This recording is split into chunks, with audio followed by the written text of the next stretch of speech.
안녕하세요. 김동섭입니다. 12월 12일 아침 시작하도록 하겠습니다. 오늘 새벽에 끝난 미국 시장은 혼조세를 마감했는데요. 다우는 거의 4일 연속으로 소폭씩 하락하는 모습이었고, 나스닥은 상승으로 강하게 오르는 그런 흐름을 보였습니다. 미국 시장은 소비자 물가 지수를 기다렸는데요. 일단 소비자 물가 지수가 예상치 부합으로 나오면서 시장은 안도하는 모습이 있고요. 12월 달, 이달에 있는 다음 주죠? 17, 18일인가요? 그때 FMC에 의해서 금리 인하 확률이 95% 이렇게 되고 있습니다. 소비자 물가는 10월 달에 2.6%인데요. 이달은 2.7%가 됩니다. 소폭 상승했지만 시장 예상치를 벗어나지 않았다라는 게 시장의 포인트다. 이렇게 보시면 될 것 같고요. 나스닥이 오늘 2만을 넘어섰습니다. 나스닥이 첫 2만을 돌파했는데요. 테슬라가 시장을 좀 주도하네요. 테슬라가 사상 최고치를 기록했다고 합니다. 5.9% 올라서 424불 77센트가 됐다고 하는데요. 2021년도 11월 4일 날 409불, 거의 410불 정도까지 갔었는데 그 이후로 많이 흔들렸었죠. 근데 이번에 그걸 넘어섰습니다. 트럼프 대통령 당선 이후 69% 급등했다고 합니다. 트럼프 대통령 대선에 올인을 했었는데 그 올인이 성공적으로 주가로 화답하는 상황이고요. 스페이스 X인가요? 그것도 500조, 시총이 500조가 됐다고 하네요. 나스닥에서 테슬라만 간 건 아닙니다. 구글도 5.5% 올랐고요. 엔비디아도 3.1% 올랐습니다. 구글이 올라게 된 것은요, 양자칩 윌로라는 것을 공개하면서부터 계속 오르고 있다고 합니다. 아시겠지만 엔비디아가 AI 칩을 출시하고 난 다음에 선두로 나아갔잖아요. 그런데 그 이후에 이제 다른 기업들이 반 엔비디아를 형성하면서 자체 칩을 만들고 있어요. 그래서 이 구글도 양자칩인 윌로를 공개하면서 계속 오르고 있고요. 아마존도 지금 자체 칩을 개발한다 그러면서 주가가 오르고 있습니다. 여기서 이제 중요한 거, 이들이 개발을 하게 되면 수혜는 누굴까요? 삼성전자입니다. 지난번에 이 알파벳이나 아마존과 협력해서 삼성전자에 AI 칩을 공급하겠다 그랬었거든요. 그렇기 때문에 맞춤형 공급 그 뉴스가 있었기 때문에 삼성전자가 수혜가 될 확률이 굉장히 높습니다. 그래서 오늘 삼성전자의 흐름을 한번 지켜볼 필요성이 있겠다 이렇게 보시면 될 것 같고요. 그 다음에 미국이 금리 인하를 이제 17일, 18일 하게 되는데 오늘 캐나다는 금리 인하를 했습니다. B컷 0.5를 내렸습니다. 지난달에도 0.5를 내렸습니다. 그 얘기는 시장 경기가 안 좋다는 얘기예요. 금리가 너무 높아서 경기가 안 좋은 거죠. 일부. 그렇기 때문에 금리를 정상화시키는 과정이 진행되고 있는 거예요. 그렇게 되면 우리나라도 금리 인하 가능성이 제기될 수 있는 부분이 있겠죠. 일단 나스닥은 1.7% 올랐고 다우는 0.2% 내렸습니다. 타스상은 다우는 거의 0.5거래일 정도를 소폭씩 슬슬 내려오는 그런 어떤 모습이 좀 있는 상황이고요. 그렇지만 기술적으로 문제가 되거나 하진 않습니다. 이평선 20일선 사실 왔지만 이전에 고점 부분에 있는 부분이죠. 근데 기술적으로는 좀 다우는 약간 흔들릴 수 있는 공간에 있는 거 맞고요. 나스닥은 신고가를 갱신합니다. 신고가를 갱신하면서 2만 55까지 갔었고요. 종가 2만 34입니다. 월봉상으로 이걸 돌파가 됐기 추가로 더 갈 확률이 높죠. 한 4, 5천 포인트 더 갈 거다. 그런 얘기를 제가 여러 번 해드렸었는데 지금 그 상황이 아닐까 생각을 해봅니다. 해외 지수에서 보시면은 테슬라가 치고 간다고 했었죠. 제가 이게 돌파 가능성이 있다.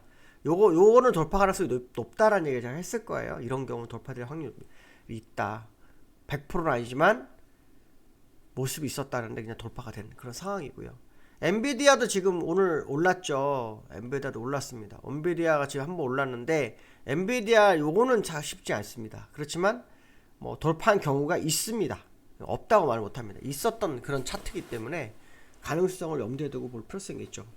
엔비디아가 갑자기 밀렸던 것은 중국에 대한 반독점, 중국에서 반독점에 대한 조사, 착수 그게 문제가 됐었죠. 그래서 그런 부분이었는데 그래도 그게 이 엔비디아의 영향을 얼마나 미칠 수 있을지 이거는 좀 더 지켜봐야 되겠죠. 저는 큰 문제 없을 거다라는 게 현재 모습이고 다우는 여전히 오를 거다라는 쪽에 포인트를 맞추고 있습니다.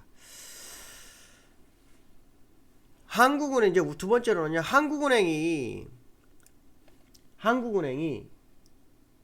내년에 1월에 금리 인하 가능성이 제기되고 있습니다. 요거는 가능성이 굉장히 높습니다. 왜냐하면 비상계엄으로 이제 우리나라 경제가 약간 불안해졌잖아요. 그러면 이제 재정 정책은 어려워요. 왜냐하면 이번에 그 예산안도 줄었잖아요. 그렇죠? 줄었기 때문에 재정 정책은 어려워요. 그러면 이제 통화 정책 외에는 현재 경제를 받칠 방법이 없다. 이게 대세가 되죠. 그렇기 때문에 한국은행에서 1월 달에 금리 인하 가능성이 매우 높아지고 있다는 거죠. 이번에 비상계엄이 탄핵 표결까지 가면서 시장이 흔들렸지만 그래도 얻은 건 있습니다. 시장은. 금투세가 일단 통과가 확실하게 됐고요. 그렇죠? 예산안이 줄었지만 확정이 됐고요. 한국은행에서 통화정책을 할 수 있는 부분이 있습니다. 그러니까 항상 악재로서 작용하는 가운데 이렇게 또 시장을 도움이 될 만한 일이 좀 생깁니다. 그렇죠? 거기다가 뭐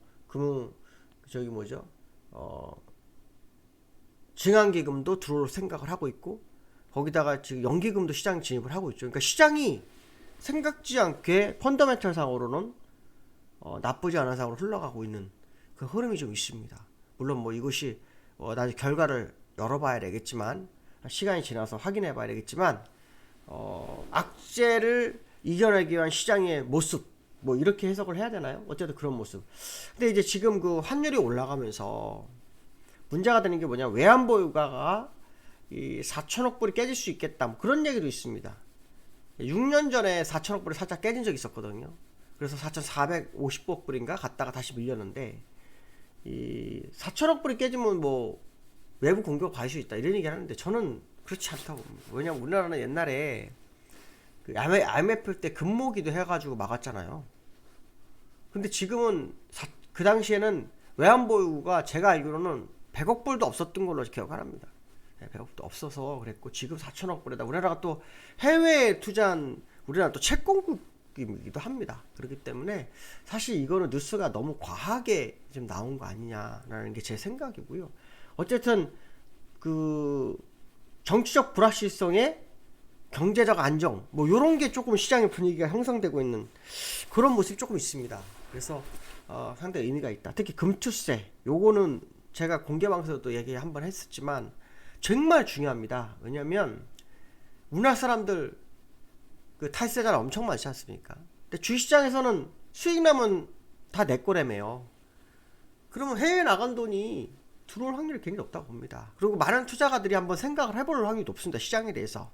그렇기 때문에 저는 이게 탐욕을 부르는 상황이 될 거다. 물론 이거 개인적 생각입니다. 맞을지 안 맞을지 저도 모릅니다. 개인적 생각으로 그렇습니다. 그렇기 때문에 시장은 전야후각 장세가 연출될 거라고 보고 있습니다. 전야후각. 무슨 말이냐? 약세가 시작되면 강세로 마감. 강세로 시작하면 더 강세로 마감. 그 확률이 굉장히 높다고 봅니다. 당분간은. 네, 저는 그렇게 봅니다. 왜? 연말 되면 또 나가는 그 배당이나 뭐 이런 것 때문에 뭐 이 파는 사람도 많지 않습니까? 그렇죠? 배당 안 받고 주식 투자해서 수익 내면 되지 않습니까? 돈 안 나갈 수도 있어요. 그러니까 상당히 의미가 있다. 이런 해석을 해볼 수 있을 것 같고요.